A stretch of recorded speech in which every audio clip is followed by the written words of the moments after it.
Hi, Air Signs, Gemini, Libra, and Aquarius. Welcome po sa ating channel at ito ay ng Daily Gabay Tarot Reading for September 10, 2023. Please be reminded that this is general reading po.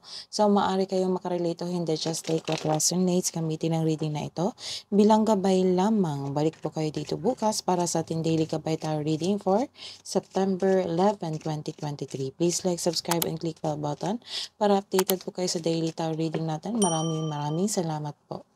Spirit guys, ano po ang ganap today kay Gemini, Libra, and Aquarius po ngayong September 10?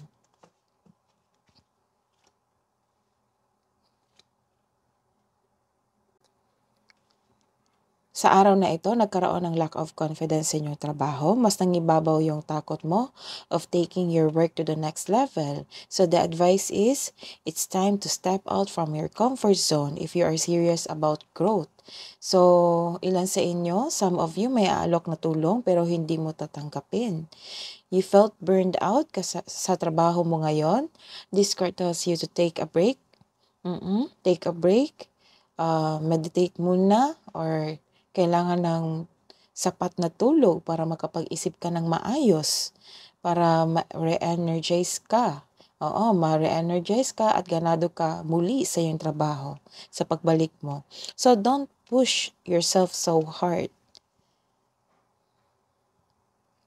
This is a reverse card. Sa araw na ito, nagkaroon kayo na you are pushing the situation to have an early result. So, hinay-hinay lang. Dahan-dahan lang. One step at a time. Air signs.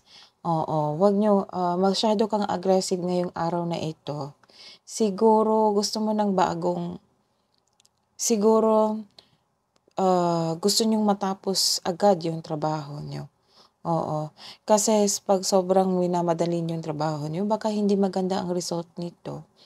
Pag-isipan nyo. So, mag-ingat sa taong masakit magsalita. Hindi mo alam kailan susugod o atras sa isang hamon. Some of you nagkaroon ng hindi pagplaplano sa isang sitwasyon o sa iyong proyekto. Naging reckless or naging careless.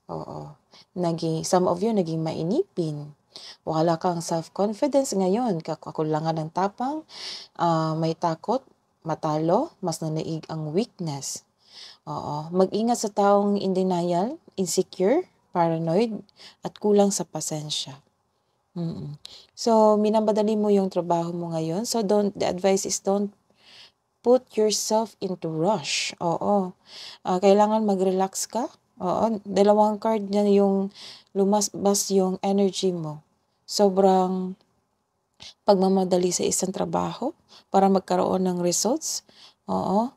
Nagkaroon kayo ng restlessness. Sobrang pagod sa pag-iisip kung paano masolusyonan yung problema nyo, kung paano matapos ng maaga ang inyong trabaho. Yan yung energy nyo ngayon. So, hingi tayo ng advice. Para po kay Gemini, Libra, and Aquarius ngayong September 10 po. Spirit guys, ano po yung mensahe nyo po para kay Gemini, Libra, and Aquarius? Valiant courage. Take action with passion. This is connection to your energy today. Move and take action with passion.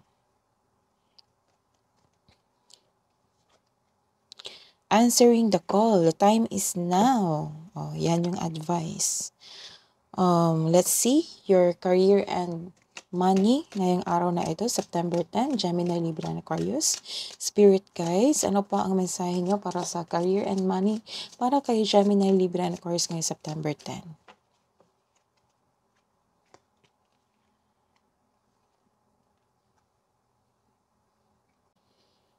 Nagkaroon kayo ng yes. Third card na ito na your energy is drained. Kasi sobrang trabaho mo. Sa sobrang pag-iisip at sobrang trabaho. Dahil nagmamadali kayo. And you felt emotionally drained. So, ingatan.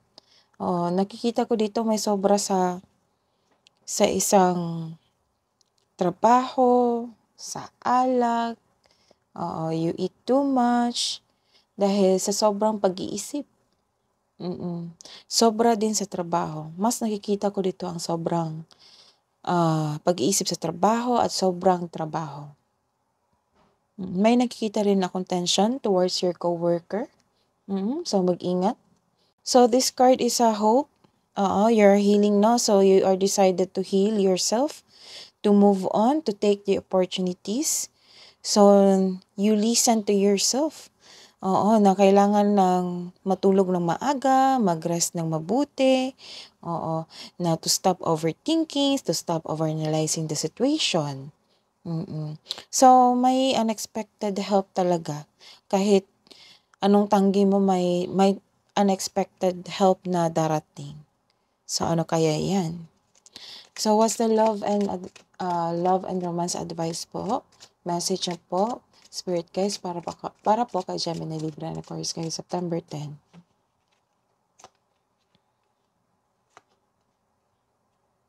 Wow. So, this is a reverse card. Nagkaroon ng disappointment. Siguro po, nagkaroon kayo ng disappointment sa inyong sarili. Kasi nagkaroon ng failure. Kung hindi nyo to sinunod yung advice na ito, magkakaroon talaga ng failure sa inyong gawain. Kasi nag-aabuso sa inyong katawan, sa inyong isipan, nagkaroon ng pag-abuse. So, sana napanood nyo ito para maiwasan nyo. So, sobrang disappointed ka sa iyong sarili. You have emotional overwhelm. Nagkaroon ng emptiness sa iyong sarili. You felt empty. Sa mga balak magbuntis ngayon, maagang check-up ang kailangan. Kasi may nakikita ako ditong fertility issue. May nakikita akong blockages that because you are exhausted from your work. So, nagkaroon ng blockages sa inyong sarili, connection to your intuition. Wala akong nakikita ditong problema sa pag-ibig. Problema lang po sa inyong sarili, sa inyong emosyon, sa inyong pag-iisip, at sa inyong pisikal. Nagkaroon ng pag-aabuso. So, listen to the advice para magkaroon kayo nito ng abundance. So, this is a new beginning sa inyong sarili, sa inyong buhay pag-ibig. Nagkaroon ng, nakikita ko dito, your partner is full support to your career. Very supportive ang iyong kapareha. Sa mga single din, may parating na love or romance. Parating na po siya. May ilang couple din dito na nagpaplano mag-level up sa kanilang relasyon. Just like, for example, magbili ng properties para sa pagsasama nila soon. Or naging kontento sila sa kanilang pagmamahal at very supportive ang inyong kapareha sa inyo.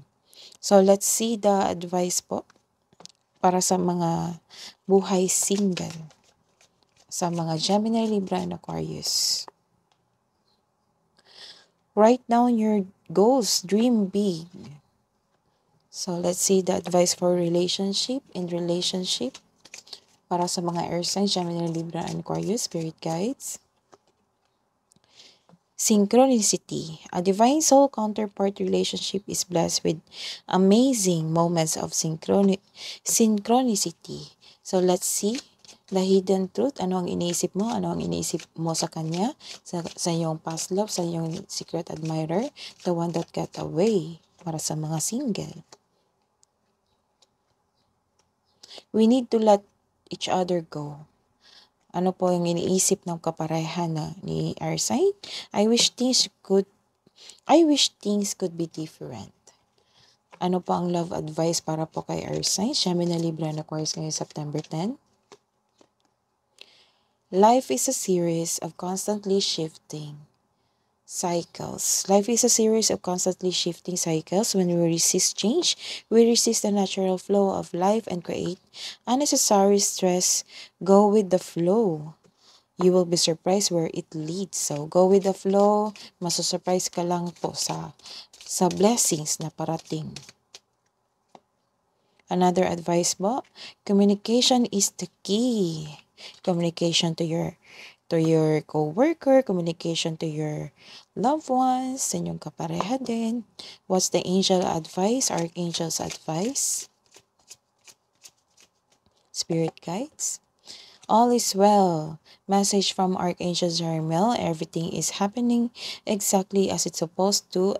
With hidden blessings, you will soon to understand. May binigyan na blessing sa iyo na hindi mo pa napansin. That's your reading today, Air Signs. Balik kayo bukas po sa September 11. Please like, subscribe, and click bell button for notification para po updated kayo sa daily tarot reading natin. Maraming salamat po.